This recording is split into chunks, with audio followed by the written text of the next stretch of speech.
Hey, welcome. Now I am going to show you how to insert multiple columns and multiple rows.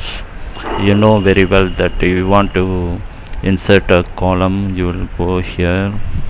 For example, you are inserting a column at B.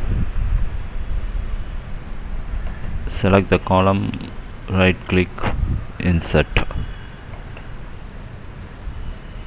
Okay, and similarly to insert a row, select the row, right click and insert. Okay, this way you can insert a row and a column. You can see here. But what if you want to insert multiple columns and multiple rows, more than one? How to do that?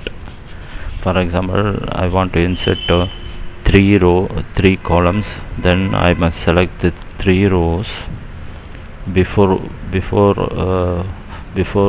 where you want to insert.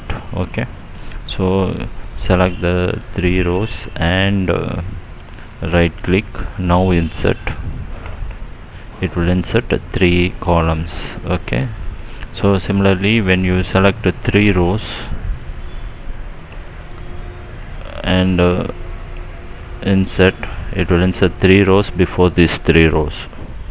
When you select 3 columns, it will insert 3 columns before 3 columns.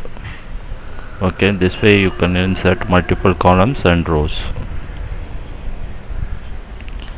Okay, so I insert 2 columns here. Select these 2 columns, right click, insert. It can insert 2 columns. I insert 1 2 3 4 5 6 7 8 9 10 rows here. Insert. You can see 10 rows inserted. So this way you can insert multiple columns and as well as multiple rows. Hope